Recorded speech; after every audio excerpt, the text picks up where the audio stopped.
Olá, tudo bem? Meu nome é Ailton e você está no canal Bíblia para Todos. Esse canal Bíblia para Todos, ele tem uma missão de fazer com que a Bíblia seja mais acessível, que a simplicidade possa chegar até a Bíblia e que nós possamos usufruir da Bíblia com facilidade, entender livro, entender onde é que cronologicamente está, enfim, todo um contexto que vai facilitar a leitura e a melhor absorção de todos os valores da Bíblia. E hoje nós vamos realmente falar sobre ordem cronológica.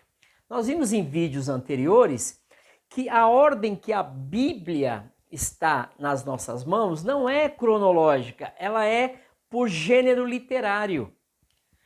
E a ordem cronológica é importantíssima porque em ordem de gênero literário, muitas vezes eu me perco. Eu estou lendo um livro que eu acho que está acontecendo num determinado período e não está, porque está em ordem literária e não em ordem cronológica. Então vamos ver aqui um pouco essa questão da ordem cronológica. Primeira coisa, o Antigo Testamento, ele começa em Gênesis e ele acaba em Neemias. A gente não tem essa noção cronológica.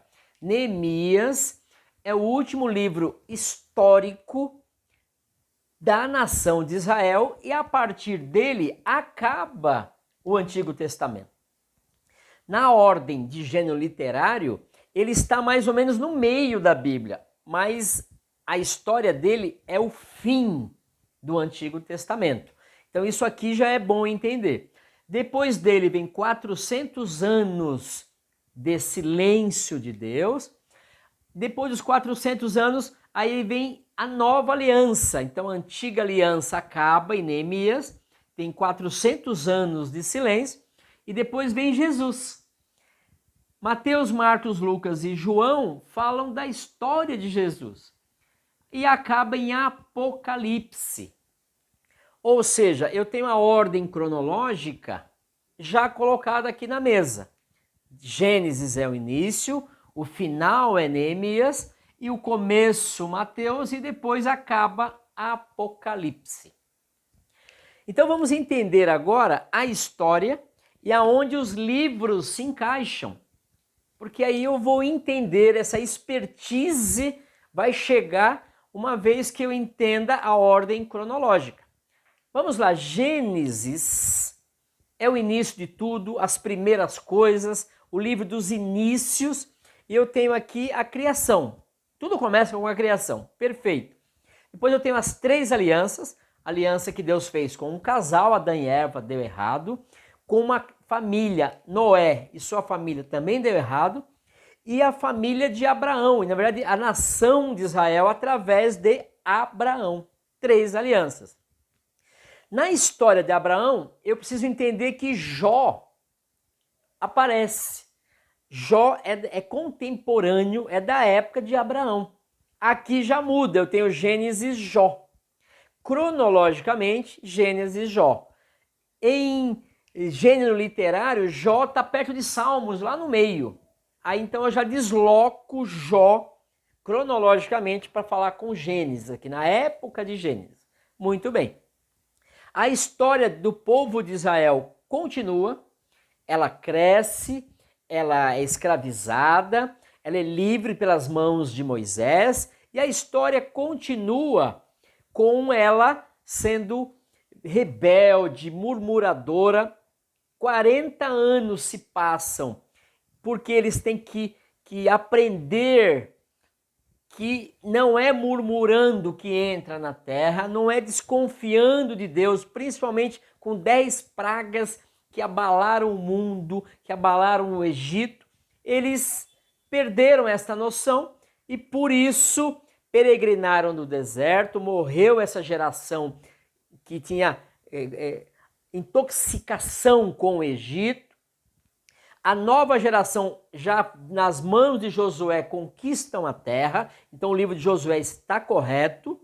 E depois, com a morte de Josué, os juízes passam a liderar esta nação, já com a terra toda conquistada. Ruth é da época de Juízes, perfeito. Então, quando eu estiver lendo Ruth, eu tenho que saber que é da época de Juízes. Ok, esses 13 juízes morreram, foram fazendo suas histórias, e na sequência veio a monarquia. O último juiz foi Samuel, e a monarquia nasce nas mãos de Samuel, com o primeiro rei Saul, depois o segundo Davi. E eu coloquei Salmo aqui, junto com 1ª e 2ª Samuel, porque Davi foi o que mais escreveu salmos. 73 salmos foram escritos por Davi. Então, cronologicamente, Salmo está na época de Davi.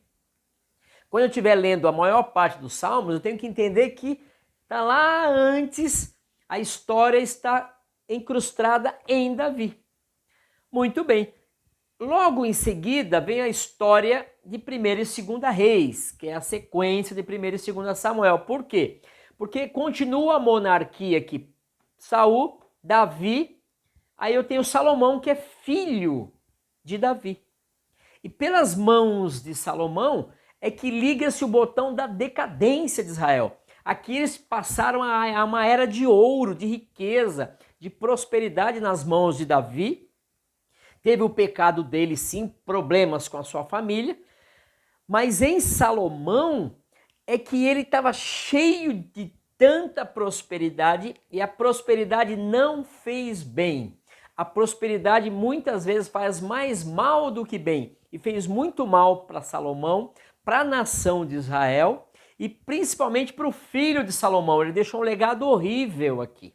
Davi deixou um legado muito bom para Salomão, mas Salomão deu um legado muito ruim para o seu filho Roboão, e ele foi ganancioso, ele foi megalomaníaco igual o pai, colocou pressão de impostos sobre a nação de Israel, e aqui gerou uma guerra civil e dividiu Israel do Norte e Israel do Sul, igualzinho é hoje a Coreia do Norte e a Coreia do Sul, e por causa disso enfraqueceu demais a nação. E nesta época de Salomão e 1ª Reis é que eu tenho os livros de Salomão escritos aqui.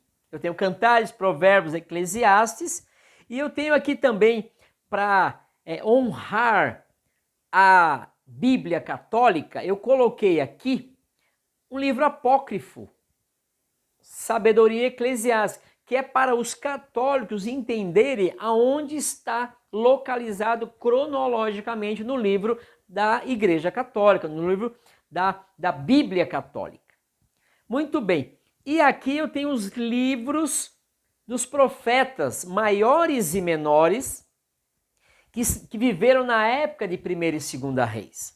Eu tenho Obadias, Joel, Jonas, Amós, Oséias, Miqueias, Isaías, Naum, Sofonias, Jeremias, Baruque, da Igreja Católica, que aqui foi absorvido, né, esse profeta, Lamentações, Abacuque, Daniel e Ezequiel.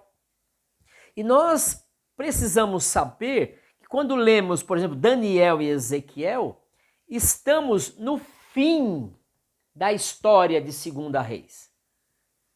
E isso é importante. Por quê? Porque em principalmente em 2ª Reis, nós temos a nação dividida e Nabucodonosor, que aqui era um rei babilônico, entrou aqui. Deus tinha avisado através dos profetas que isso ia acontecer, mas eles não deram ouvidos aos profetas, nem a Deus, e Nabucodonosor entrou aqui e destruiu Jerusalém. Foi uma limpeza étnica.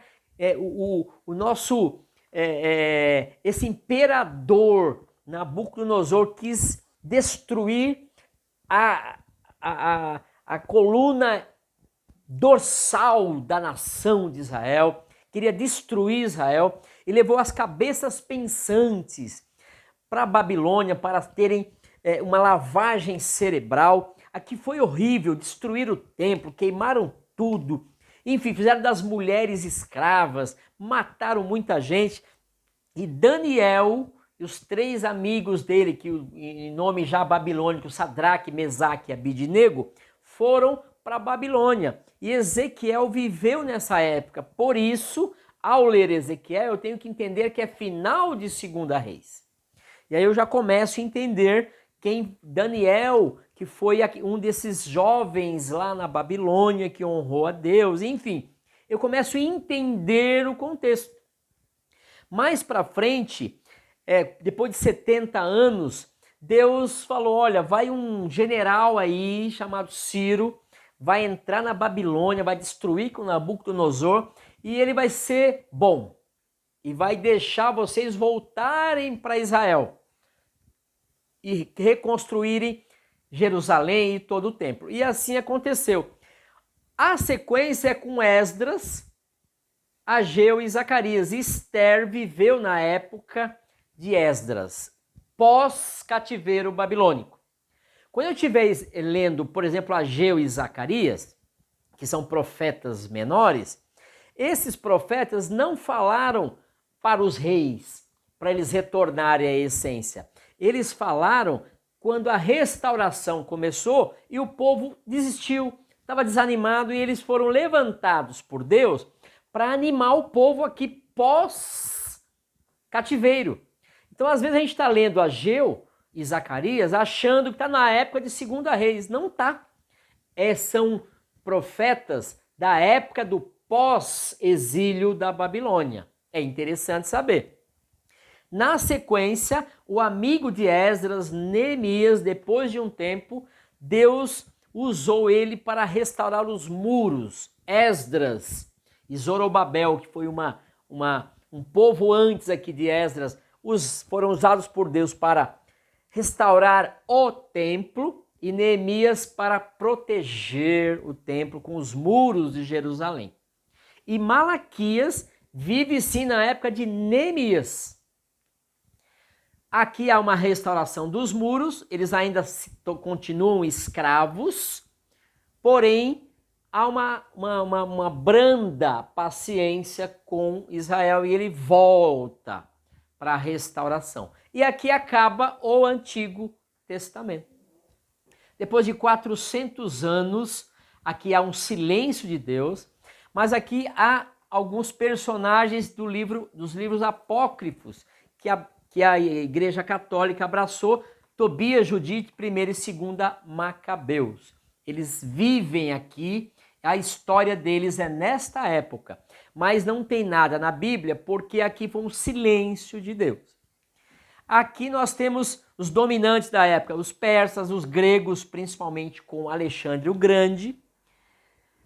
Os macabeus entram aqui numa revolta que quase liberta a nação das mãos dos gregos e acaba aqui os 400 anos de silêncio com os romanos dominando o mundo. E é nesse cenário que os romanos dominam o mundo que nasce Jesus. Aí começa o Novo Testamento. Aqui com a história de Jesus, a história da igreja e os livros das 21 cartas doutrinárias estão na época de Atos. A gente às vezes lê, por exemplo, Colossenses, como se tivesse passado muito tempo da história de Atos, que ficou lá atrás. Mas na verdade foi na época, porque foi aqui que as igrejas foram crescendo, houve uma dispersão, perseguição da igreja, e as igrejas foram expandindo e elas abalaram o mundo de então, estremeceram o mundo com o cristianismo e com seus testemunhos, e as cartas de Paulo às igrejas foram na época de Atos. E acaba o Novo Testamento com Apocalipse, João escrevendo.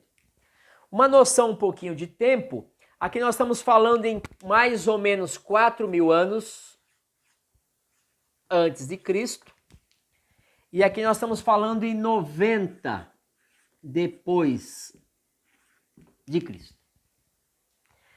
Ficou de fora 1ª e 2ª Crônicas de propósito. Por quê? Porque, na verdade, não é um livro de tempo. É um livro de um resumo que Esdras fez de toda a história de Israel, porque eles estavam voltando para Israel para restaurar o muro, E eles precisam também de uma restauração espiritual, não só uma restauração física, mas a restauração espiritual. Quem é Deus, as leis dele, o amor de Deus, a aliança com Deus. Este povo que estava voltando tinha que ser restaurado e animado em cima das promessas de Deus. E Esdras fez toda uma recapitulação do que Deus tinha feito, do que ele tinha falado, dos reis, enfim, de toda a promessa e do que aconteceu para não acontecer mais. E esse livro, na verdade, ele foi escrito na época, por isso que está de azul, na época de Esdras e Neemias. Ok? Esta é um pouquinho da ordem cronológica. No próximo vídeo, vamos falar um pouco mais detalhadamente da ordem cronológica, colocando tempos, enfim, vamos crescer um pouco mais com a Bíblia. Então eu peço que você, se você deseja que este conteúdo possa chegar em outras pessoas, inscreva-se no canal, clique aí no sininho, dê um like, dê um ok, faça perguntas, dê sugestões para melhorias e eu conto com você no próximo vídeo. Até mais!